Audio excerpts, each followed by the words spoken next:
Bonjour à tous, bienvenue dans cette interview. Bonjour Clément, comment vas-tu? Bonjour Erwan, ça va très bien, merci de me recevoir. Je suis super content de t'accueillir sur cette interview. L'objectif d'aujourd'hui, c'est que tu nous partages le plan marketing Jigji. Donc, pour remettre un petit peu de contexte, on est tous les deux cofondateurs du groupe d'édition Herbez et Simon, au sein duquel se trouvent deux entités. Manuscrit, qui est la société d'accompagnement à la rédaction, à la structure de livres pour chefs d'entreprise, et Expert. Ça, c'est moi qui gère la direction de cette entreprise-là, même si on est tous les deux cofondateurs. Et toi, tu as pris le rôle de dirigeant sur la maison d'édition Jigji, qui est donc la maison d'édition qui nous permet d'éditer les livres de nos auteurs une fois qu'ils ont été écrits. Et dans ce sens, l'objectif d'aujourd'hui, c'est de pouvoir vraiment échanger sur la partie promotion, la partie publication du livre, parce qu'on sait que aujourd'hui, les personnes qui vont regarder cette interview, c'est principalement des personnes qui ont investi sur Bestseller IA, qui est une offre sur laquelle les gens apprennent à écrire un livre avec l'intelligence artificielle. Bon, ça c'est un premier point, mais une fois qu'il est écrit ce livre, qu'est-ce qu'on fait? Comment on fait pour le lancer? Comment on fait pour le référencer? Comment on fait pour en faire un best-seller, un livre qui génère du clic et des ventes? C'est tout l'intérêt de cette interview, donc je suis super content de pouvoir parler avec toi, que tu puisses partager tout ça à nos auditeurs. Et c'est parti, je te laisse peut-être te présenter rapidement la maison d'édition, présenter un petit peu le contexte de tout ça, et puis ensuite on avancera un petit peu dans les détails. C'est ça, merci pour l'invitation encore une fois. Donc on a une histoire commune, effectivement. Aujourd'hui, je suis à la tête des éditions Jigji, mais ce parcours, il s'est construit avec plusieurs étapes. On a d'abord publié des livres en indépendance sur Amazon en tant que auto-éditeur. On a fait de l'auto-édition, on a fait des dizaines, voire des centaines, je pense, de lancements de livres de cette manière. Petit à petit, on a commencé à accompagner des entrepreneurs à écrire leurs livres par le biais de l'agence Manuscrit. Et puis petit à petit, c'est vrai que tous ces auteurs, on s'est dit, c'est dommage de ne pas les avoir tous sous la même marque. Et c'est de là qu'on a créé cette marque éditoriale Jigji, les éditions Jigji, qui est aujourd'hui une maison d'édition qui n'opère pas simplement sur Amazon, mais qui est une maison d'édition traditionnelle, comme on les connaît. C'est-à-dire qu'on retrouve nos livres à la Fnac, à Cultura, à Leclerc, dans toutes les librairies indépendantes, que ce soit en France, en Belgique, en Suisse, au Canada francophone, etc. Donc, beaucoup de choses à partager et je suppose que tu as pas mal de questions et j'ai pas mal de réponses à donner également. Ah ouais, mais merci pour cette présentation. Le premier point que je voulais aborder avec toi, c'est la partie référencement. Parce que c'est vrai qu'aujourd'hui, un livre, bah, c'est un peu comme à l'époque où on vendait des DVD ou des cassettes aux loueurs de cassettes vidéo. Là, c'était du physique, quoi. Et aujourd'hui, bon, c'est un peu, on pourrait comparer ça aux librairies. Mais puis après, il y a Netflix qui est arrivé. Il y a le streaming qui est arrivé. Et aujourd'hui, la majorité des gens, enfin, il n'y a plus personne qui va louer des DVD en physique. Et c'est un peu la même chose qui s'opère sur le marché du livre. Donc aujourd'hui, il y a une véritable nécessité d'être bien référencé sur les moteurs de recherche avec un livre. Est-ce que tu pourrais dégrossir un petit peu le sujet pour que les personnes comprennent bien de quoi on parle quand on parle de référencement pour un ouvrage, pour un livre? Ouais, en fait, ce qu'il faut comprendre, c'est que les maisons d'édition traditionnelles, elles viennent du monde physique et elles ont vu l'arrivée d'Amazon et de Google et de tous ces moteurs de recherche. Et c'est vrai qu'il y a une transition qui est en train de se faire actuellement, qui a commencé quand même il y a pas mal d'années maintenant.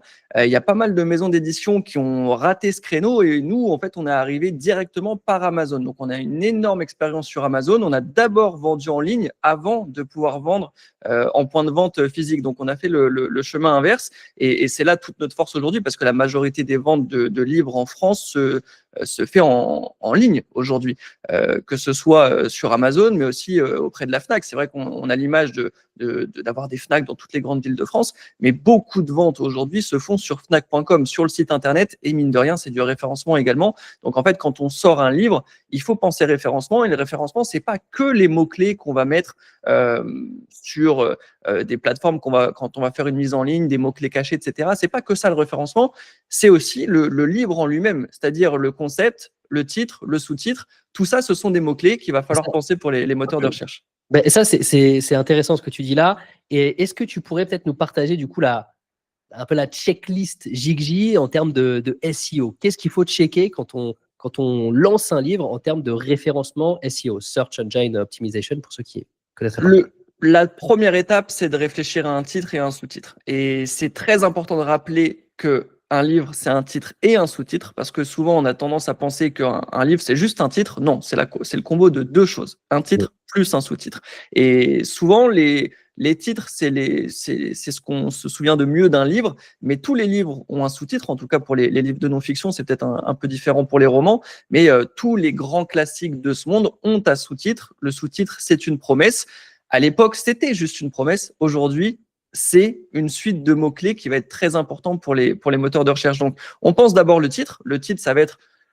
L'idée, c'est de trouver quelque chose d'assez sexy. Pourquoi pas mettre un mot-clé principal. Mais après, derrière, il faut penser le sous-titre, une vraie promesse, un comment, souvent, comment faire ci ou le guide pour faire cela.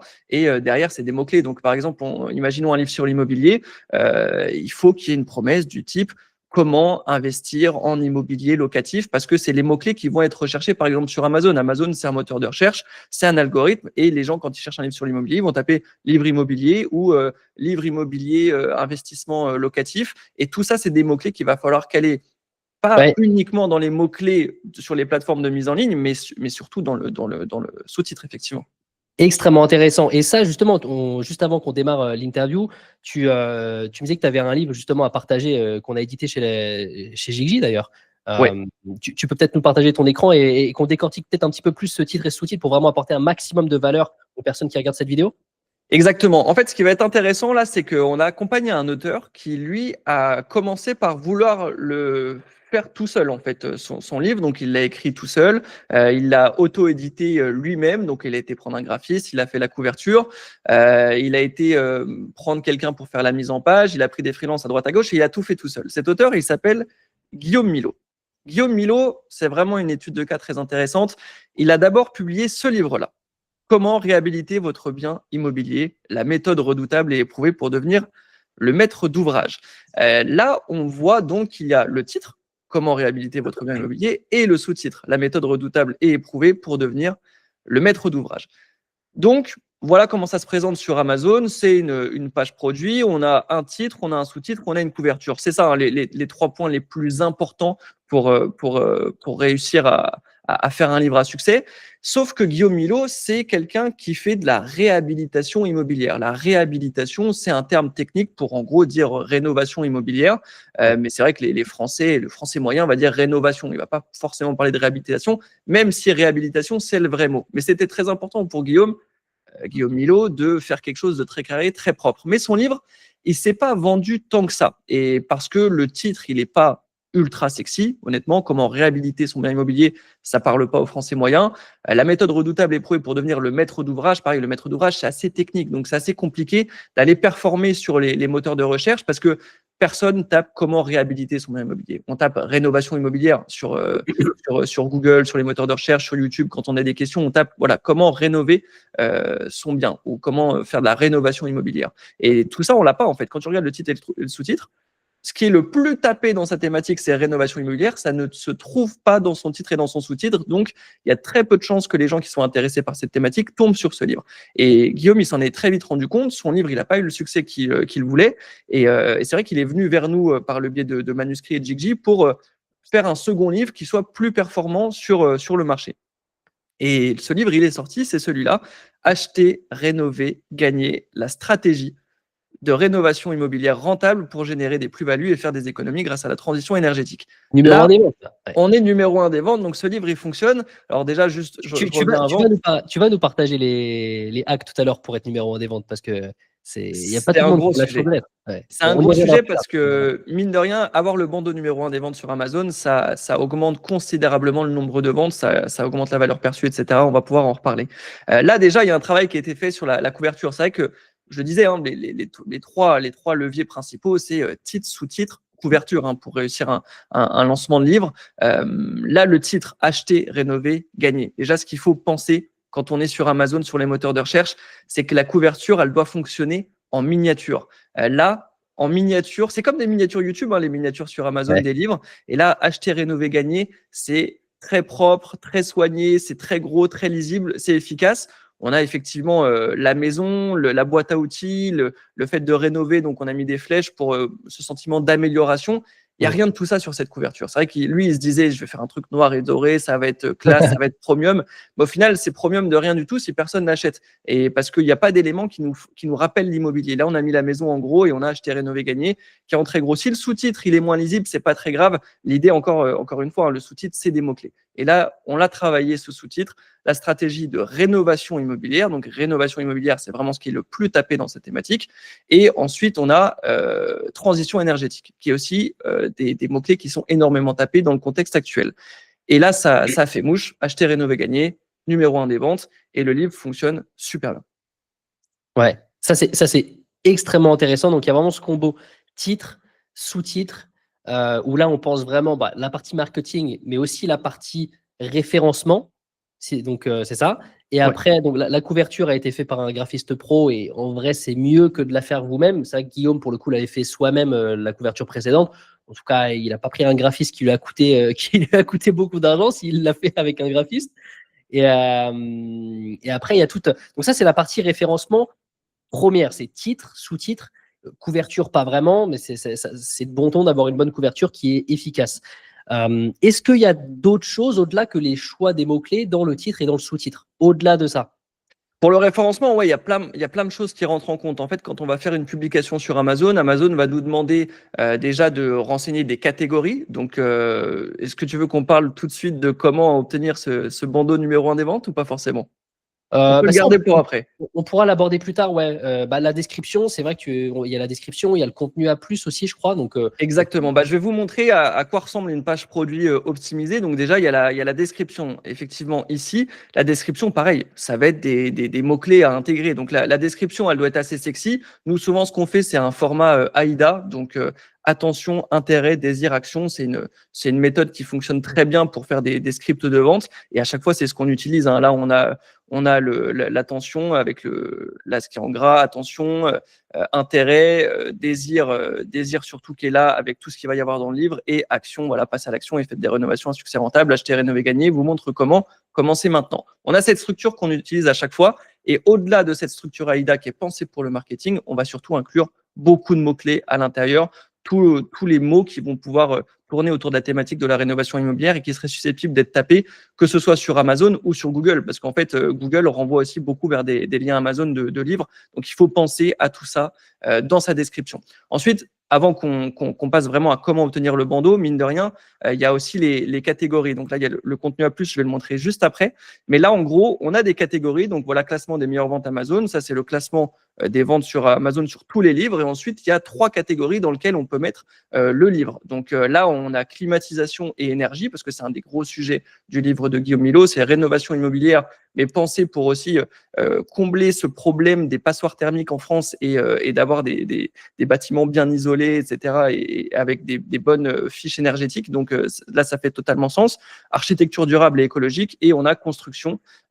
Donc tout ça, ça va renseigner Amazon sur quoi porte le livre, et ça va aider Amazon à montrer ce livre aux bonnes personnes, en fait, parce que Amazon, c'est un algorithme, c'est du référencement, c'est des mots-clés, c'est des catégories, c'est tout ce qui porte le nom de métadonnées, en fait. Et plus on va renseigner des métadonnées à Amazon, plus l'algorithme va comprendre à qui il doit montrer le livre. Donc voilà, il y a des astuces, on va en parler après, pour être numéro 1 dans certaines catégories, mais le choix des catégories est très important pour faire comprendre à Amazon le sujet du livre. Donc il y a ça. Et ensuite, il y a le contenu à plus. Le contenu à plus, en fait, c'est une description de l'éditeur qu'on trouve sur la page produit. Donc, on a les infos principales ici, mais quand on scrolle un petit peu, on arrive sur la possibilité. Tous les livres ne l'ont pas, nous, on le fait. Excuse-moi, je te coupe, Clément. Juste, ça, c'est quelque chose que quelqu'un qui s'auto-éditerait via Amazon pourrait faire, mais c'est quelque chose qu'un éditeur, que ce soit Jigji ou Robert Laffont ou Le Duc, pourrait faire aussi. Oui, alors c'est une possibilité qui a été mise en place pour les personnes qui s'auto-éditent via Amazon. Donc, si vous n'avez pas d'éditeur et que vous voulez faire tout vous-même, vous pouvez très bien avoir cette description imagée qu'on appelle contenu à plus sur votre compte Amazon.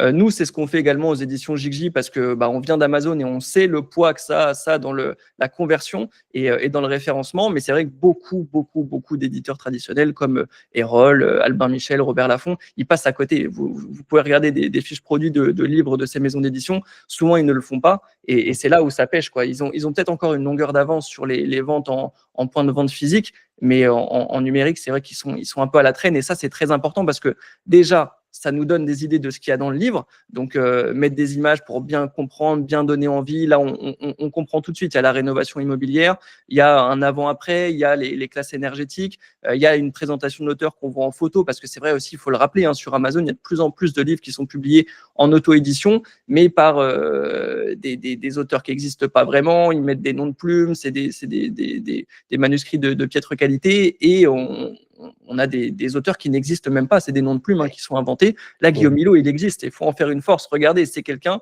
qui est un investisseur immobilier, qui est un formateur, qui est un auteur, c'est un expert de terrain, et on le précise et on le montre en photo. Donc tout ça, ça sert pour le marketing et donc pour vendre le livre, mais surtout, au-delà des photos, tout ce texte, il est pensé pour inclure des mots-clés qui sont susceptibles d'être tapés sur les moteurs de recherche. Et au-delà de ça, tout ce texte, en fait, il permet à l'algorithme d'Amazon de comprendre à qui il doit montrer ce livre. Et Amazon, plus il reçoit des infos, plus il se dit, OK, ce livre, il est complet, ce livre, il a été bien travaillé, je peux le montrer à mes utilisateurs. Parce qu'Amazon, c'est une plateforme qui est vraiment basée sur l'expérience utilisateur, l'expérience client, et ils veulent que leurs utilisateurs aient des bonnes expériences. Donc, ils vont mettre en avant des livres qui ont le plus d'infos possible à disposition. Ouais, et comme le poids d'Amazon est extrêmement puissant dans le poids de Google, plus le poids est important sur Amazon, plus le poids est important sur Google, et donc le livre remontera également sur Google, du coup. Exactement. C'est comme ça que ça fonctionne. Et donc, voilà, il y a comme sur les articles de blog pour du référencement SEO, on va avoir des titres, tu vois, du H1, du H2, etc. Donc, tout ça, c'est plein de petites choses à optimiser. Et plus il y a d'infos, mieux c'est. Et effectivement, ça commence d'abord par un titre et un sous-titre, parce que si vous ratez le titre et le sous-titre, tout ce qui en découle derrière, ça va être un peu foiré quand même. Ouais. Ok, mais c'est extrêmement intéressant. Sur cette partie référencement, du coup, pour transitionner, est-ce que tu penses que avoir un bon référencement peut suffire pour avoir un livre qui vend sur le long terme, ou est-ce qu'il faut autre chose? On parle notamment d'un bon lancement de livre. Est-ce que tu penses que juste avoir des bons mots-clés et voilà, un bon référencement comme ça, correct, ça suffit, ou est-ce qu'il faut quand même pouvoir créer une visibilité, une petite étincelle de départ? C'est quoi? Est-ce qu'il y a une situation qui est optimale ou pas forcément? Le mieux, c'est de tout faire, évidemment. C'est d'avoir Ok. le bon référencement et en même temps de créer cette étincelle, de montrer son livre, d'aller lui donner le maximum de visibilité possible. Maintenant, ce qui est important de comprendre, c'est que sans référencement optimisé, c'est très, très, très compliqué de faire marcher un livre. C'est-à-dire que, imaginons, tu veux faire des relations presse, tu vas contacter tous les médias, tu passes à la radio, tu passes à la télé pour présenter ton livre, tu fais des articles de presse, tu passes sur des podcasts, tu fais des vidéos YouTube, tu fais des TikTok, tu fais tout ce que tu veux. Ça va permettre de faire des ventes à court terme. Tu vas gonfler tes ventes artificiellement, mais ça va être du travail tout le temps pour mettre en avant ton livre. Mais s'il n'y a pas le référencement derrière, ton livre, si tu arrêtes d'en faire la promotion, il ne se vendra plus, en fait. Il va arrêter de se vendre. Et c'est le gros problème aujourd'hui dans le monde de l'édition, c'est que les gens n'ont pas compris cette importance du référencement. Et sans référencement, il n'y a pas de succès long terme. Par contre, si on retire tout ce qui est RP, tout ce qui est communication, tu ne fais pas de vidéo YouTube, tu ne fais pas d'articles de blog, tu ne fais pas de SEO, tu ne fais pas de TikTok, tu ne fais pas d'Instagram, tu ne fais rien, tu ne fais pas de RP, tu ne fais rien du tout, mais tu as un bon référencement, ton livre se vendra quand même. C'est-à-dire que le référencement, c'est le plus important. Après, une fois qu'il y a la base du référencement, il y a plein de choses qu'on peut ajouter petit à petit pour maximiser le lancement du livre et son succès à long terme. Mais si tu rates le référencement, ton livre, il est foutu. Et c'est un peu ce qu'on avait dit aussi à Guillaume, hein, mine de rien. Quand Guillaume est venu nous voir à la base, il vient avec ce livre-là, il nous dit « Ok, les gars, comment est-ce que je peux faire pour augmenter mes ventes sur ce livre ?» Et la réponse qu'on lui a donnée, c'est « Si tu veux augmenter tes ventes sur ton livre, il faut faire un nouveau livre. » Parce qu'en fait, il est mort. En fait, il est mort, c'est-à-dire que tu peux artificiellement tout gonfler, mais ce qu'il faut savoir, c'est qu'un livre, quand il est publié, il y a un numéro ISBN qui est associé. C'est en gros le numéro d'identification qu'il y a sur le code barre. Et tu dois préciser un titre et un sous-titre quand tu enregistres ton numéro ISBN. Et une fois que ton livre il est publié, tu ne peux plus changer le titre, tu ne peux plus changer le sous-titre. Et vu que c'est le plus important pour le référencement, le titre et le sous-titre, bah, si tu veux augmenter tes ventes, le mieux c'est de recommencer à zéro. Donc nous, effectivement, on a refait un travail quasiment à 100%. Il a repris certaines choses qu'il avait mis dans ce livre-là, mais on a dû refaire tout en partant du titre et du sous-titre. Et donc, vu que ton sous-titre, c'est ta promesse, bah, si tu changes la promesse, derrière, c'est tout ton contenu, tout ton plan qui change. Donc, il faut souvent recommencer à zéro. Donc, très important pour les gens qui nous regardent, quand vous faites un livre, commencez par réfléchir le titre et le sous-titre et ne commencez pas la rédaction du contenu, la structuration du contenu, tant qu'il n'y a pas un combo titre-sous-titre ultra efficace. Ok, super clair.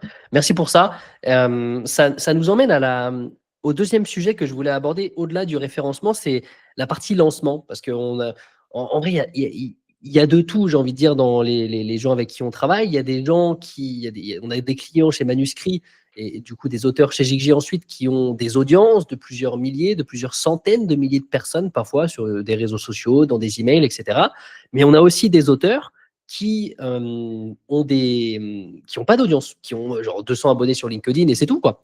On a aussi des gens qui ont des thématiques très vastes, à gros marché, type immobilier. Voilà, le livre de Guillaume Milot, en vrai, on est sur une mine d'or en termes de marché. Puis on a des gens, ouais, je peux prendre mon exemple, hein, mon livre La méthode best-seller, c'est un livre sur lequel on est sur un petit marché.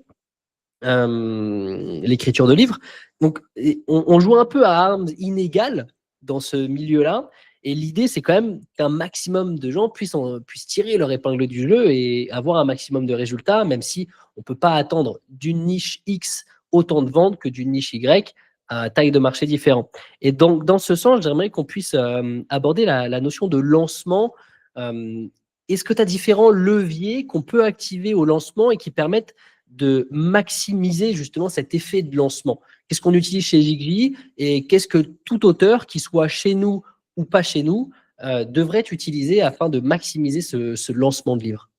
Ouais, il y a 3 points qui sont importants. Je rappelle quand même l'essentiel, hein, les 3 points que je vais donner. Ils vont être efficaces, encore une fois, que si le référencement il a été bien travaillé. Là, on a pris l'exemple de Guillaume Milot. Guillaume Milot, c'est pas quelqu'un qui a une grosse audience. C'est pas quelqu'un qui est une star de YouTube ou d'Instagram, hein. Guillaume Milot, c'est un expert de son domaine. Et si aujourd'hui, il est numéro 1 des ventes avec son livre, c'est parce qu'on a travaillé le référencement et les gens n'ont pas besoin de savoir que c'est un YouTuber derrière ou un TikToker ou un Instagrammeur. Non, ils voient juste un livre efficace et qui répond parfaitement à leurs besoins. Et c'est la chose à comprendre avant tout. Comme je le disais, personne tape comment réhabiliter son bien immobilier. Par contre, il y en a qui tapent rénovation immobilière. Et des exemples comme ça, on en a plein. Je peux prendre Laurent Albentosa, qui est le tout premier livre qu'on a sorti aux éditions JigJ.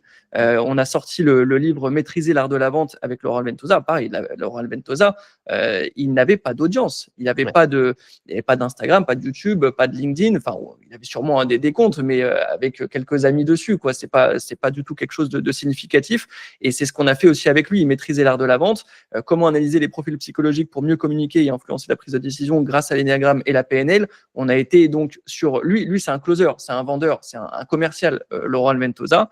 On lui a dit, OK, si tu veux faire un livre sur la vente qui se démarque de ce qui se fait actuellement et qui marche bien, c'est-à-dire en gros, vendeur d'élite, c'est Michael Aguilar qui a, je crois que 500 000 abonnés sur LinkedIn, qui est une star. On a Jordan Belfort, qui est le loup de Wall Street, qui est le livre universel que tout le monde connaît.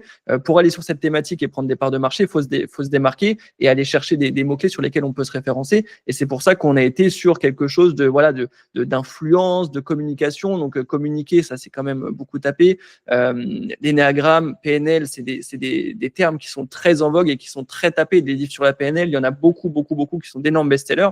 Et nous, on s'est dit, bah tiens, on va inclure cette notion de PNL dans un livre sur la vente. Et comme ça, en fait, on arrive avec un positionnement qui est différent de ce qui se fait déjà. Donc, en fait, c'est très important. Je parle du référencement, mais aussi le concept. C'est-à-dire qu'il faut déjà penser à un concept pour le livre. Une fois qu'on a le concept, on en détermine des mots-clés, on en fait un titre, sous-titre efficace. Et ensuite, là, on va pouvoir vraiment faire des beaux lancements. Et donc, comment on fait une fois que le livre il est créé? Comment on le publie et comment on fait en sorte que le livre soit un succès? Le premier point, Si vous n'avez pas d'audience, si vous n'êtes pas une star des réseaux, il va falloir quand même communiquer et faire en sorte de faire un petit coup d'éclat, de créer cette étincelle, comme tu disais. Nous, le levier qu'on a aux éditions Jigji et qui est totalement faisable aussi en auto-édition, c'est de faire appel à une agence de relations presse ou un agent freelance de relations presse qui va pouvoir faire une communication de lancement à la sortie de votre livre auprès des journalistes pour qu'il y ait une possibilité qu'ils en parlent. C'est-à-dire que, en fait, ce qu'il faut se dire, c'est que publier un livre, c'est quand même quelque chose qui n'est pas commun. C'est-à-dire que quand vous allez lancer un livre auprès même de votre entourage va être impressionné. Vous allez impressionner votre famille, vous allez impressionner vos amis, vous allez impressionner les gens qui vous connaissent de près ou de loin. Tout ça, ça va créer un engouement.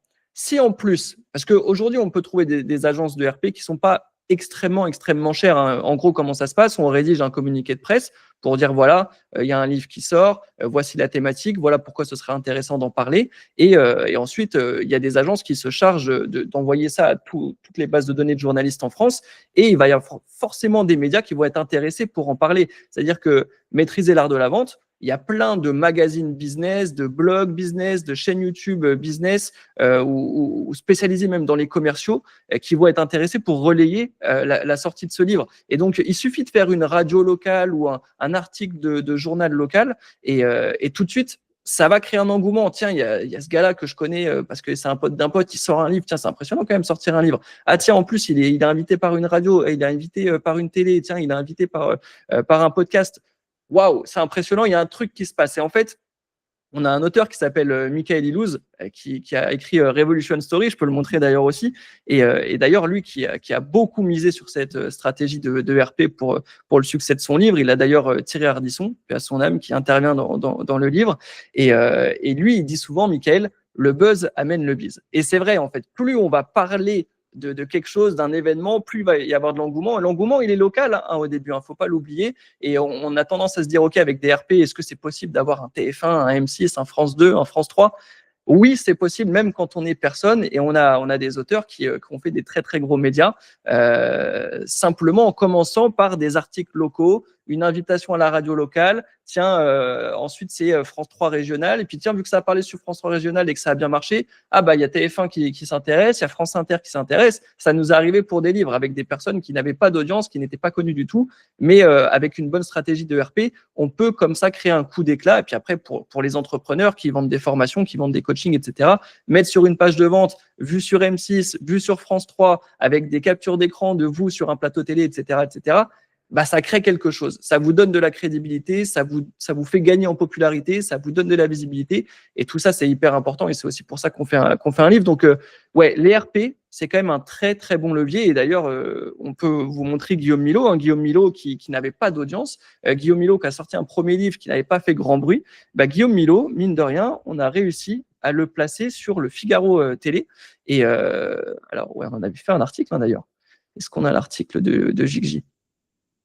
Il était passé, bah là on voit Figaro Immobilier, il était passé donc à la télé du Figaro et il était sur le plateau pour présenter son livre et il a été invité en tant qu'auteur. Ça c'est important hein, de rappeler aux personnes qui nous regardent, si aujourd'hui vous êtes entrepreneur en ligne, vous faites du business en ligne, vous êtes coach, vous êtes formateur, les médias ils n'invitent pas des formateurs, ils n'invitent pas des coachs, ils invitent des auteurs. Donc, et puis même les gens en physique en vrai, hein, ceux qui ont que ça soit un business en ligne ou un business en physique, si vous êtes directeur d'une agence de com ou directeur d'une agence marketing, bon bah ouais, mais en vrai, même si vous faites 10 millions par an, vous restez une TPE et il y en a plein comme vous, quoi. Alors exactement. que le fait d'avoir un bouquin, vous devenez expert aux yeux des médias. Les médias, ils n'invitent pas des randoms, ils invitent des experts. Et les experts, généralement, ils ont écrit des livres. Exactement. Donc ça, c'est le premier levier, on va dire, d'un lancement réussi, c'est faire une campagne de relations presse. Donc on peut mettre beaucoup de moyens, mais on peut aussi mettre un petit billet. C'est quoi le budget à peu près, tu penses, entre combien et combien tu penses qu'il faudrait débourser ? Je pense que les premières campagnes vraiment nationales où vous êtes sûr de toucher tous les journalistes, ça peut commencer autour de 500-600 euros. On trouve pour 500-600 euros. Franchement, c'est un billet à mettre. Hein. Là, le livre de Guillaume Milot, il lui rapporte plusieurs centaines d'euros par mois. Et si, totalement passif. Donc, ce serait con de s'en passer. Ouais. Et si on ne veut pas faire la chose de manière le plus cheap possible, mais le plus efficace possible, il faudrait débourser combien, tu penses ? Il y a toutes les offres. Il y a déjà des agents RP de stars qui vont connaître absolument tous les journalistes, qui vont dîner avec tous les patrons de chaîne, patrons de radio, etc., qui connaissent tout le monde et qui peuvent vous placer partout. Cela va plutôt falloir compter en milliers d'euros. Ça peut être 3, 4, 5 000 jusqu'à 10 000. Mais là, ce serait vraiment pour faire des très, très gros médias. Ouais. Ok, donc aujourd'hui, quelqu'un qui fait entre 3 000 et 10 000 euros par mois, qui a écrit un livre et qui est prêt à débourser un budget, entre 600 et 3 000 déjà, entre 600 euros et 3 000 euros, il a déjà quelque chose de OK à très très bien, quoi. Ouais, il a déjà quelque chose de très très bien. Et si vous avez le budget, faut pas s'en passer parce qu'en fait, cette opportunité de faire des apparitions médias, vous en avez pas beaucoup en dehors du fait de devenir Ouais. auteur. Hein. Comme je disais, en tant qu'entrepreneur en ligne, personne va vous inviter. Par contre, si vous avez un livre, et en plus, il faut le rappeler aussi, il y en a aussi qui se disent, vas-y, je vais lancer mon livre, puis s'il marche bien, je ferai des RP plus tard.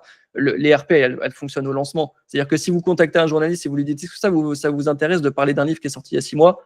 Non, les journalistes, ils aiment bien avoir une exclue, un truc qui est nouveau. Donc voilà. Et puis pour maximiser aussi les chances de faire des RP, il faut réussir à lier le livre à un sujet d'actualité, un sujet de société qui Ouais. va intéresser le journaliste. Parce que le journaliste, il ne va pas juste faire la promo de votre livre. Il n'a aucun intérêt. Le journaliste du Figaro, il ne va pas se dire, ah tiens, c'est super cool, il y a un mec qui sort un livre, pourquoi je ne lui ferais pas sa promo gratos? Non, il faut qu'il y ait un sujet d'actualité qui va intéresser les lecteurs, les auditeurs, les spectateurs du média.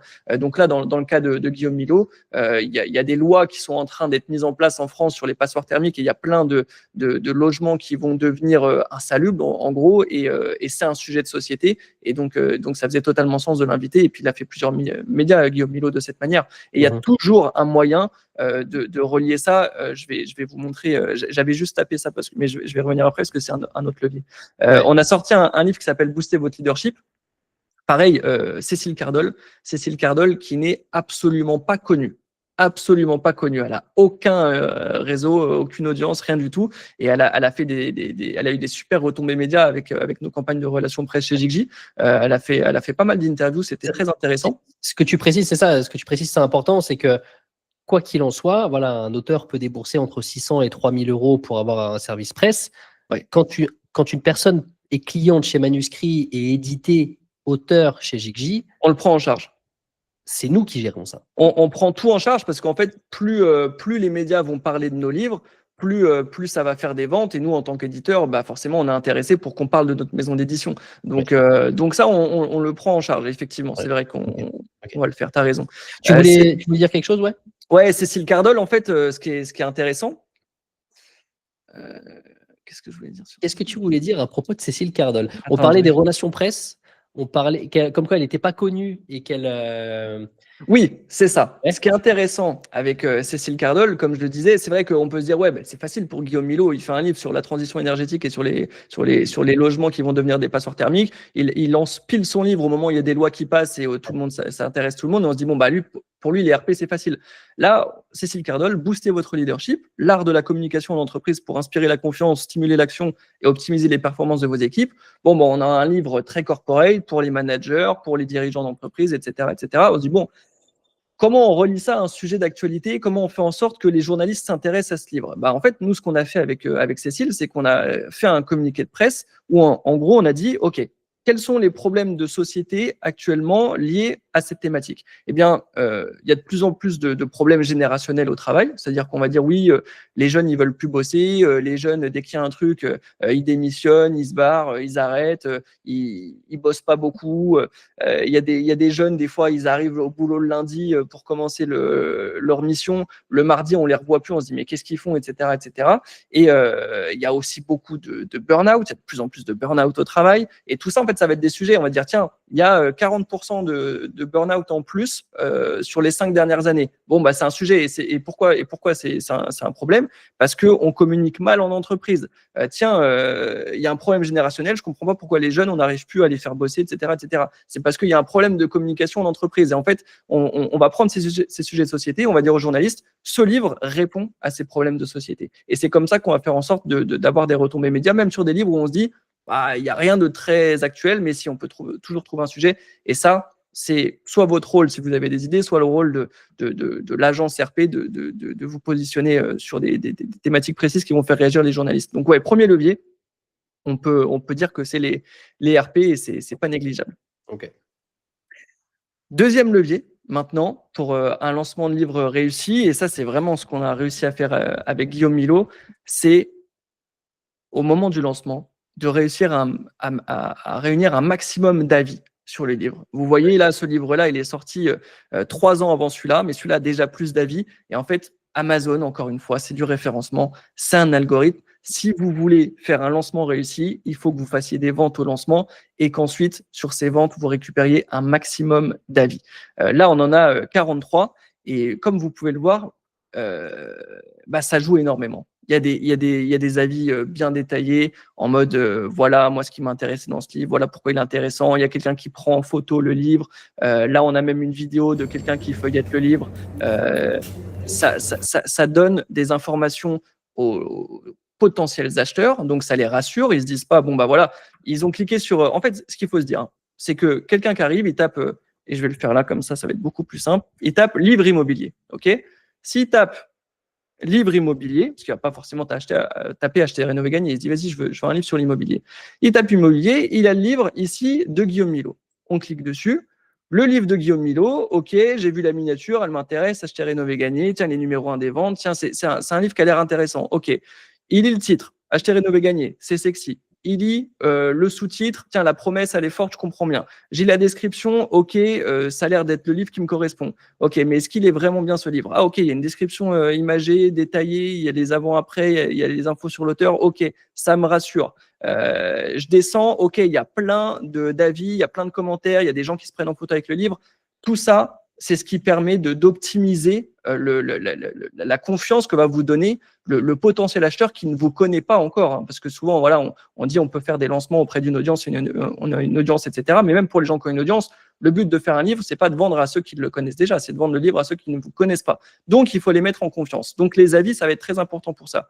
Mais au-delà de la confiance, c'est que les avis, encore une fois, c'est des métadonnées qu'on va donner à l'algorithme d'Amazon. Quand là, il y a un avis qui est rédigé avec des mots-clés à l'intérieur, Amazon le prend pour son algorithme et il va de plus en plus comprendre précisément sur quoi est le livre et à qui il doit montrer. Et si cette personne a acheté d'autres livres sur l'immobilier, Amazon va se dire, tiens, les gens qui aiment l'immobilier, ils achètent ce livre, il faut que je le montre à d'autres personnes qui achètent ce livre. Donc, les avis, ça contribue au référencement. Et je pense honnêtement, hein, je n'ai pas les clés de l'algorithme d'Amazon, mais les avis, c'est peut-être la majorité du référencement. Ouais, c'est extrêmement important. La majorité du référencement. Et ce qu'il y a à comprendre, c'est qu'il y a une hiérarchie aussi dans les avis. C'est-à-dire que sur Amazon, tu peux mettre juste une note, si tu veux. Tu n'es pas obligé d'écrire un commentaire. Tu peux mettre juste une note. Donc ça, on va dire, c'est le niveau 0. Ensuite, il y a la note et le commentaire. Ça, c'est le niveau 1. Ensuite, on a le niveau 2 avec la note, le commentaire plus la photo. Là, il y a encore plus de poids dans l'algorithme. Amazon se dit, tiens, cet utilisateur a tellement aimé le livre qu'il a fait un titre, un commentaire bien détaillé avec des mots-clés plus une photo. Et ensuite, il y a la vidéo qui est le niveau 3, qui est le niveau ultime. Si vous avez une note, un commentaire plus une vidéo, là, la personne en plus a mis vidéo plus photo. Là, Amazon se dit, OK, ce livre, il plaît, il faut que je le montre à beaucoup plus d'autres personnes. Et ça, on va pas se mentir. Il n'y a rien qui a été spontané ici sur le livre de Guillaume Milot. On l'a préparé, tout ça, évidemment. On lui a dit mobilise un maximum de personnes dans ton entourage qui peut acheter le livre au lancement. Fais-toi une liste de personnes. Nous, on lui dit fais-toi une liste je crois, on lui avait dit une liste de 35 personnes. Fais-toi une liste de 35 personnes que tu connais. Tes parents, tes frères et sœurs, tes enfants, tes cousins, tes amis, tes connaissances, tes collègues, toutes les personnes que tu peux mobiliser. Et nous, ce qu'on avait fait, c'est qu'on avait rédigé des avis avec ChatGPT, pour être totalement honnête, où on a inclus un maximum de mots-clés liés à sa thématique. Et on a dit, bah voilà, au lancement, les gens que tu connais, ta liste, tu leur fais acheter et tu leur donnes un commentaire à chacun, ils le mettent. Et donc, on a des commentaires avec photo, on a des commentaires normaux, on a des commentaires avec vidéo, et tout ça, on l'a préparé. Et c'est ce qui fait qu'aujourd'hui, le livre, il apparaît dans les résultats de recherche sur énormément de requêtes, et c'est ce qui fait qu'il se vend énormément. Et donc, voilà, le gros d'Amazon, vous n'avez pas besoin d'être une star, vous n'avez pas besoin d'être une personnalité. À l'époque, pour être édité, pour trouver un éditeur, pour avoir un livre, il fallait être une personnalité publique et que l'éditeur soit sûr qu'il allait faire des ventes.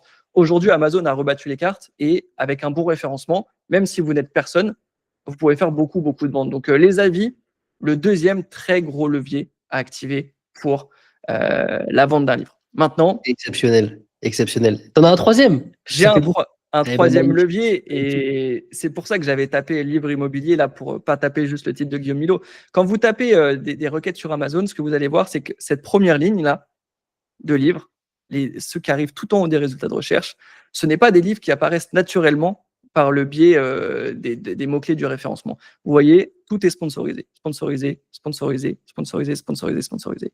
Ça, c'est des campagnes publicitaires Amazon Advertising. Et c'est seulement quand vous arrivez sur la deuxième ligne que vous voyez les vrais livres qui sont référencés tout en haut des résultats de recherche. Et donc, le livre de... Tiens, ça, c'est un de nos livres aussi, chez Gigi, Caroline Artaud, il apparaît là naturellement. On a le livre de Guillaume Milot qui apparaît aussi naturellement plus bas. Donc, nous, on fait de la publicité sur le livre de Guillaume Milot parce qu'il fonctionne très bien.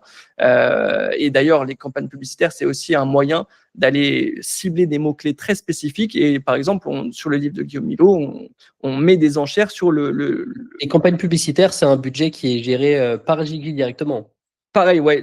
Ça, si vous êtes en auto-édition, vous pouvez le faire. Si vous êtes sur Amazon, auto-édité, vous pouvez le faire vous-même. Mais si vous êtes édité par une maison d'édition, c'est très, très rare qu'une maison d'édition fasse de l'advertising sur Amazon. C'est très, très, très, très rare. D'ailleurs, si vous regardez, là, ça, c'est de l'auto-édition, ça, c'est de l'auto-édition, ça, c'est Gigi, ça, c'est de l'auto-édition, ça, c'est de l'auto-édition. Donc, c'est que des gens qui passent par Amazon.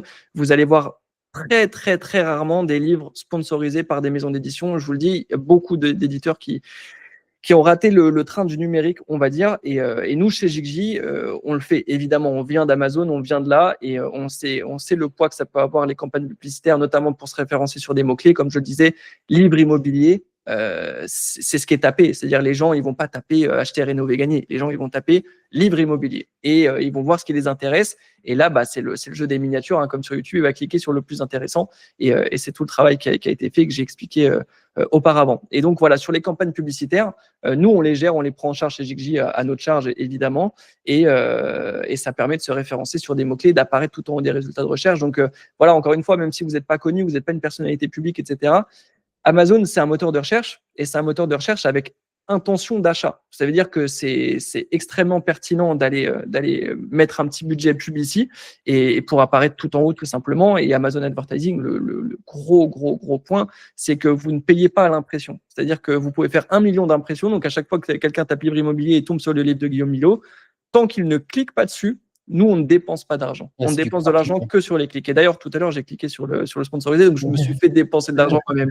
Mais voilà, là, je peux activer la page 1000 fois, je peux taper tous les mots-clés liés à l'immobilier, tomber dessus à chaque fois, et il n'y aura jamais de dépenses. Et d'ailleurs, il y a plein de manières de faire de l'advertising. Il y a cette manière d'apparaître tout en haut des résultats de recherche, mais par exemple, tout à l'heure, j'avais fait le test en direct, je ne l'avais pas relevé parce que je savais que j'allais en parler après.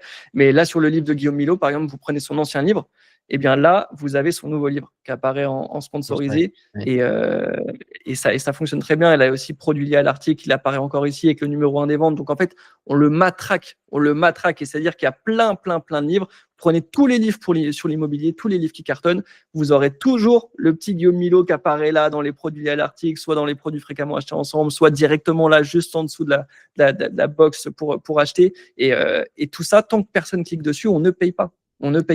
Donc, vous pouvez vraiment matraquer. On l'a fait avec plein d'auteurs. Je reprends par exemple Michael Illouz.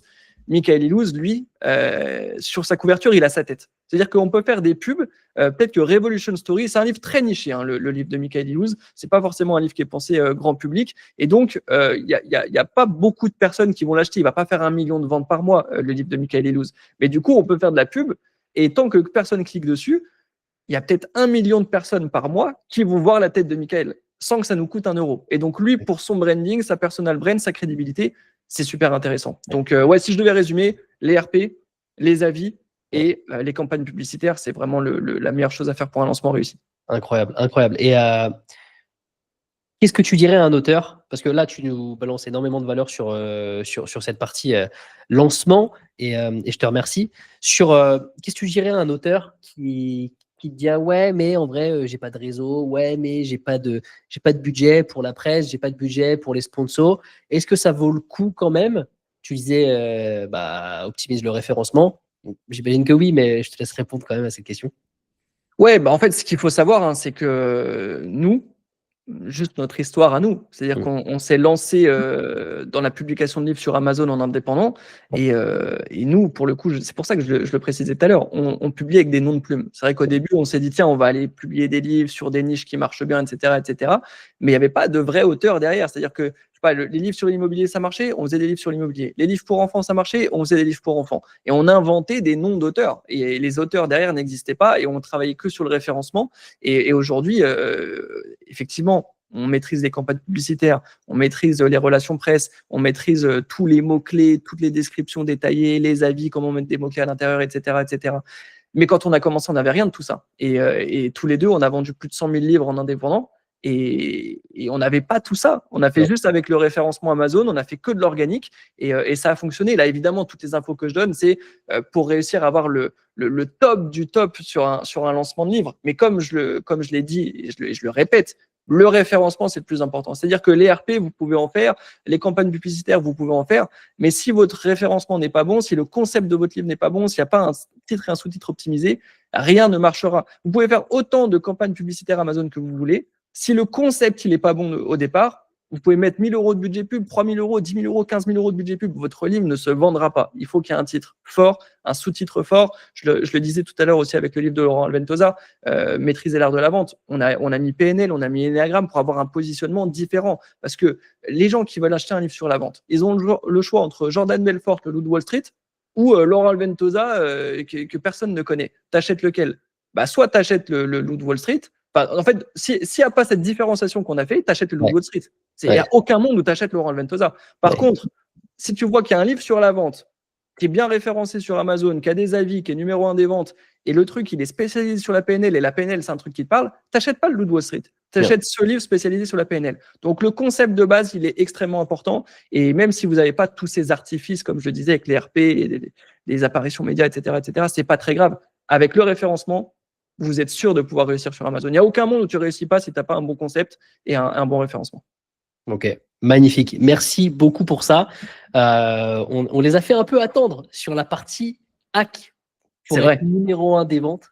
C'est vrai. Donc, on peut éventuellement terminer cette interview par ça. Hein. Est-ce que tu as quelque chose à nous donner? Est-ce que tu as un petit peu de quoi nous nourrir, nous alimenter sur ce sujet-là? Ou est-ce que c'est juste au petit bonheur la chance? Comment est-ce qu'on fait pour avoir ce putain de bandeau meilleure vente? Exactement. Ce qu'il faut savoir, c'est que ce bandeau numéro 1 des ventes, il est accessible à peu près tout le monde. On a l'impression que c'est vraiment le Graal et qu'il faut être une énorme star pour l'avoir.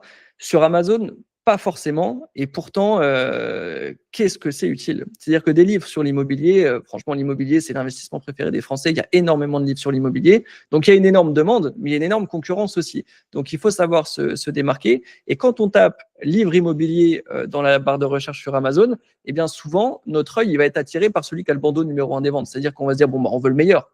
Quitte à se former sur l'immobilier, à apprendre des choses, on veut le meilleur et donc on va aller prendre celui qui est numéro 1 des ventes. Et pour ça, on peut aller le chercher entre guillemets artificiellement. C'est-à-dire que le bandeau numéro 1 des ventes, il correspond à numéro 1 des ventes dans une catégorie bien précise. Il y a des catégories qui sont plus accessibles que d'autres. Ce qu'il faut comprendre quand vous allez sur une page produit sur Amazon, c'est qu'ici, vous avez le classement des meilleures ventes Amazon. Donc, ici, on est le 19 523 livre le plus vendu de France actuellement sur Amazon, toutes catégories confondues. En dessous, on a des catégories spécifiques. On a climatisation et énergie, architecture durable et écologique et construction. Comme vous pouvez le voir, en étant le 19 millième livre le plus vendu en France, on arrive à être numéro 1 dans une catégorie. C'est-à-dire qu'il y a 19 000 livres qui font mieux que nous en vente, mais pourtant on arrive à trouver des catégories où on est numéro 1. Et là, on voit la catégorie construction, on est 13e par exemple. Si on clique sur cette catégorie construction, on va se rendre compte que là, vous avez le numéro 1 dans construction, c'est technologie des métiers du bois. Si on clique dessus, voilà, il est meilleure vente dans construction. Et si on descend, on voit que dans son classement, il est 7 millième, ce qui est bien mieux que nous, qui est 19 000. Nous, on n'est que 13e dans cette catégorie. Par contre, on a trouvé des catégories qui font un lien cohérent avec le livre, hein, climatisation et énergie. On est totalement dans le thème du livre. Là, il n'y a personne qui fait mieux que nous. C'est-à-dire que tous les autres sont au-dessus de 19 000. C'est-à-dire que cette catégorie, là, on est premier, mais le deuxième, c'est celui-là. Si on va voir le deuxième, lui, il est 52 000. 52 000. Ça veut dire que la barrière à l'entrée allait être 52 millième, ce qui est largement atteignable. Et c'est pour ça qu'on est numéro 1 des ventes sur Amazon avec ce livre-là. C'est parce qu'on a été trouver des catégories qui sont cohérentes avec notre sujet, mais qui en même temps ont un classement des ventes qui est accessible. Et donc là, en fait, quand vous cliquez sur une catégorie, vous allez voir toutes les catégories ici. Et donc, la climatisation et énergie, c'est une catégorie qui fait partie de la grande catégorie sciences, techniques et médecine. Sciences, techniques et médecine, c'est une grande catégorie qui fait partie de la catégorie livres. Hein, parce que sur Amazon, on ne vend pas que des livres, évidemment, il y a énormément de choses. Et donc, quand vous allez dans livres, là, La femme de ménage, donc, vous le connaissez sûrement, c'est un roman qui est le plus populaire en ce moment en France. Bah, ce livre-là, il est tout simplement numéro 1 dans livres. C'est-à-dire que là où nous, on est 19 millième, lui, il est numéro 1. Donc, il est numéro 1 dans toutes les catégories, forcément, parce qu'il est numéro 1, toutes catégories confondues. Et donc, lui, bah, forcément, dans roman policier, dans roman et littérature, dans science-fiction, crime et policier, bah, c'est inatteignable d'avoir le bandeau dans ces catégories, puisqu'il faut être numéro 1 français. Mais par contre, là, dans le livre, on peut aller, par exemple, dans, je sais pas, on va aller prendre tout ce qui est santé, forme et diététique, là. Dans santé, forme et diététique, bon, Alors bah là, voilà, tu navigues sur la barre de gauche, là. Hein. c'est ça, je navigue dans la barre de gauche. Donc là, par exemple, dans santé, forme et Et en fait, diététique. excuse-moi, je te coupe, mais juste, c'est une espèce de menu avec des sous-menus et des sous-sous-menus qui nous permet Exactement. d'arriver dans des catégories un peu cachées. Exactement. Et il y a des catégories qui sont plus accessibles que d'autres. Donc là, dans santé, santé bien-être, en gros, lui, il est numéro 12. Donc pareil, numéro 12, France, c'est impossible d'aller chercher. Donc, on va aller encore plus en détail. Donc, on a été dans livre, puis dans santé, forme et diététique. Et maintenant, on va aller, je sais pas, dans psychologie et psychanalyse. Dans psychologie et psychanalyse, c'est ce livre-là qui est numéro 1. Si on regarde ce livre-là, tout à l'heure dans le livre, on avait le numéro 1. Après, dans santé, on a eu le numéro 12. Là, ce livre-là, il est numéro 191. Donc déjà, ça y est, la catégorie est déjà un peu plus accessible. Bon, maintenant, dans psychologie et psychanalyse, il y a encore toutes ces catégories-là. Donc on a par exemple psychologie du travail. Psychologie du travail, tiens, c'est un autre livre encore qui est numéro 1. Tiens, d'ailleurs, celui-là est en anglais, donc c'est un peu plus compliqué de comprendre comment fonctionnent exactement les catégories quand c'est un livre en langue étrangère, mais on va prendre là dans psychobiologie. Donc là, on était dans le livre santé, forme et diététique, puis psychobiologie. Dans psychobiologie, c'est ce livre-là qui est numéro 1 des ventes. Ce livre-là, comment analyser les gens. Là, il est 6 millième. Donc à 6 000, ça devient déjà plus accessible. Prenable, là. Là, c'est prenable. Hein. Là, c'est prenable. Et dites-vous, avec Guillaume Milot, on a quand même trouvé une catégorie où l'entrée est à 52 000. 52 000, ça correspond à peut-être une vente par jour. Donc, ce qui est largement atteignable. Là où vous aviez la femme de ménage qui était numéro 1, c'est des centaines de ventes par jour. Donc, c'est très compliqué d'aller le chercher. Donc, voilà, ce qu'il faut savoir, c'est qu'il y a un classement des ventes et qu'on peut jouer là-dessus pour aller prendre des catégories qui sont plus ou moins accessibles. Et il y a des catégories accessibles dans toutes les thématiques, hein, globalement. Donc, il faut un petit peu fouiller. Et parfois, il y a des petits malins aussi qui arrivent avec des livres qui ne sont pas forcément dans la même thématique, mais vont prendre la catégorie pour vous prendre le bandeau numéro 1. Donc, ils vont avoir un bandeau numéro 1 des ventes qui n'ont rien à voir avec la thématique de leur livre. Mais ça leur dessert aussi, parce que comme je vous le disais, se mettre dans des catégories cohérentes, ça sert l'algorithme. Donc, si vous vous mettez dans des catégories bizarres, qui n'ont pas de lien avec votre livre, Amazon, il ne va pas tellement bien comprendre à qui doit montrer le livre, donc c'est contre-productif. Donc voilà, allez chercher des catégories qui sont cohérentes et dans laquelle le bandeau numéro 1 des ventes est accessible. Ok, incroyable. Merci pour ça. Merci beaucoup pour toutes ces informations. Il y a vraiment beaucoup de choses à implémenter déjà là, que ce soit en tant qu'auteur édité par une maison d'édition. Voilà, vous savez ce que vous pouvez demander à votre éditeur. Nous, ça se fait de manière naturelle chez Jigji, mais c'est vrai que si vous travaillez avec un autre éditeur, il n'est pas forcément, au courant des bonnes pratiques et en vrai, vous loupez au moins 50% des ventes à cause de ça. Ouais. Et si vous le faites en auto-édition, eh bien, que ça soit via les services de manuscrits ou tout seul, vous savez quoi faire pour optimiser. Il me semble que tu nous réserves, ou en tout cas tu réserves à ceux qui nous regardent aujourd'hui, un petit cadeau supplémentaire. Est-ce que tu veux rapidement en parler? Ça rejoint la partie lancement. Ouais, nous chez Jigji, on a une séquence de mails qui fonctionne très bien. Donc, quand on est entrepreneur, quand on est coach, qu'on est formateur, qu'on a des produits à vendre, la première chose à faire, c'est de se constituer une mailing list, donc une liste de de prospects, de clients, une liste de personnes dont vous avez les coordonnées à qui vous pouvez envoyer des mails. Et donc, même si cette liste elle est réduite, même si parce qu'il y a des gens qui ont des mailing lists de 30 000, 40 000, 50 000, 100 000 personnes, mais déjà avec une mailing list de 100, 200, 300, 500 personnes, c'est déjà une audience qui est normalement qualifiée, puisque c'est des gens qui vous ont suivi parce que vous faisiez tel ou tel contenu. C'est à eux déjà qu'il faut vendre le livre. Quand vous faites le lancement, je parlais de Guillaume Milo pour mobiliser la famille, les connaissances, etc., pour mettre des avis. Et forcément, si vous avez une mailing list, envoyez déjà un mail pour dire voilà, ça fait 1 an que je travaille sur ce livre, dans une semaine il va sortir, c'est un cadeau que je voulais vous faire, j'ai des formations à 200, 3 000, 4 000 euros, 5 000 euros, mais ce livre je le voulais accessible à 15 euros, à 20 euros, ça fonctionne bien. Faire un mail pour le lancement, ça il est disponible, voici le lien pour l'acheter sur Amazon.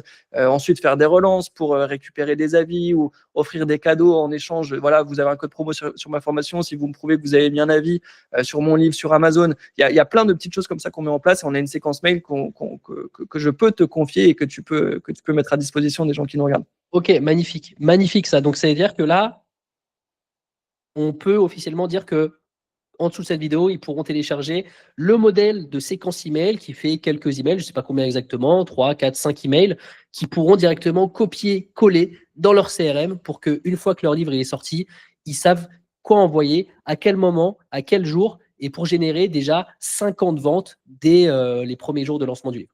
Exactement, c'est des modèles qui sont prêts à être copiés-collés. Alors après, vous pouvez les personnaliser comme vous voulez, mais ils sont utilisables en l'état, et c'est ceux qu'on utilise aux éditions JigJi, donc et qui ont fait leurs preuves, tout simplement. Magnifique. Écoute, merci beaucoup Clément pour tout ça. Un plaisir de t'avoir interviewé aujourd'hui, et je pense que tu as aidé beaucoup de gens aujourd'hui, t'as apporté vraiment beaucoup de clarté sur toute cette partie stratégie de référencement, de lancement du livre. On se rend bien compte que du coup, l'écriture du livre n'est qu'une partie, c'est peut-être 50% du boulot, mais derrière, il y a aussi toute cette partie où faire un livre, c'est bien, mais en faire quelque chose qui est plus qu'un plouf dans une mare, et que ça soit vraiment un objet qui perce et qui génère un maximum de crédibilité, de visibilité, de revenus passifs, d'upsell aussi, de sources de revenus, de produits d'appel pour les auteurs. Il y a toute une stratégie à construire autour de tout ça. C'est la mission de la maison d'édition JigJi, c'est la mission également de l'agence Manuscrit, de notre groupe global. Et voilà, en vrai, tu as dit tout ce qu'il y avait à dire. J'espère que ça vous a tous intéressés. Peut-être tu as quelque chose à rajouter avant de terminer? Ouais, si on veut vraiment aider les gens, il y a quand même un truc qui est important à comprendre. Alors que vous passiez par Manuscrit, que vous passiez par JigJi, ou que vous le fassiez vous-même, il y a des choses qui sont importantes à comprendre. Si aujourd'hui les maisons d'édition misent énormément sur les ventes en physique, dans les librairies, etc., c'est parce qu'elles ne maîtrisent pas encore le numérique, sauf que le numérique est en train de prendre de plus en plus de place. Donc, si vous cherchez un éditeur, dites-vous que moi, tout ce que je vous ai présenté là, il y a très peu de choses que les maisons d'édition font. C'est-à-dire que déjà, les RP, si vous n'êtes pas une star, il n'y a aucun monde où un Robert Laffont ou un Erol vous fasse un service de relations presse. Ils ne feront rien du tout, ce sera à vous de vous débrouiller. Tout ce qui est référencement Amazon, les maisons d'édition ne comprennent pas grand-chose, alors qu'Amazon prend chaque année des parts de plus importantes du marché du livre. Et ce qu'il faut comprendre, c'est que tu disais, la rédaction, c'est presque 50% du taf, et après, il y a 50% du taf qui est sur le lancement. J'ai envie de te dire, c'est vrai pour les maisons d'édition traditionnelles qui vendent en physique, parce qu'ils prennent du temps à écrire le livre, et après le lancement, il faut le réussir. S'il est raté, c'est fini. Parce qu'en gros, quand tu sors un livre en maison d'édition, ils vont le référencer, Fnac, Cultura, etc. Ils vont le mettre en rayon. Mais si le livre ne se vend pas sur les premières semaines, les premiers mois, il sort des circuits de distribution et plus personne n'en veut. C'est-à-dire que vous allez passer 1 an à bosser sur un livre, vous allez passer 1 an à faire un lancement, à essayer de communiquer dessus, etc. Si ça ne prend pas, votre livre, il sort des rayons, il sort des circuits de distribution, c'est terminé, vous avez bossé pour rien, entre guillemets. Nous, notre démarche, elle est plutôt de dire, j'ai presque envie de dire, c'est du 80-20. Il y a 20% du taf qui est sur l'écriture, il y a 80% du taf qui est sur le référencement et la promo, le lancement, le marketing. Parce qu'en vrai, vous allez peut-être mettre 1 an à écrire votre livre, mais nous, derrière, le but, c'est que les livres, ils ne se vendent pas pendant 1 an, ils se vendent pendant 2, 3, 4, 5, 10 ans, 20 ans. Il y a des auteurs qu'on a accompagnés il y a 5-6 ans maintenant, et qui vendent encore plus que l'année d'avant. Et Ouais. ça, dans le monde de l'édition traditionnelle, ça n'existe pas, hein. Généralement, le livre, il fait ses ventes au lancement et s'il surperforme pas le marché, il dégage les circuits de distribution. Nous, avec ces techniques de référencement sur Amazon, on peut faire en sorte qu'un livre publié en 2025, il se vende encore mieux en 2026, puis il se vend encore mieux en 2027, parce qu'en fait, ça fait un effet boule de neige. Il y a de plus en plus de mots-clés, il y a de plus en plus d'avis, il y a de plus en plus de métadonnées à donner à Amazon pour faire comprendre à qui il doit montrer le livre. Donc, ouais, Amazon, ça prend de plus en plus de parts de marché. C'est là où se passent les ventes maintenant. Et vous ne pouvez pas passer à côté, ou en tout cas, si vous passez un an à écrire un livre, vous ne pouvez pas prendre le risque de vous dire je mise tout sur un lancement et si ça ne marche pas, ça ne marche pas. Non, non, Ouais. non, non. Sur Amazon, travaillez un bon titre, un bon sous-titre, une bonne promesse, une bonne couverture et derrière, votre livre, il peut se vendre pendant 20 ans. Et c'est ça qu'on cherche avant tout. Magnifique. Merci Clément pour ce mot de la fin. Et puis, on se retrouve très vite. Et merci à tous. À très bientôt. Yes, merci à toi.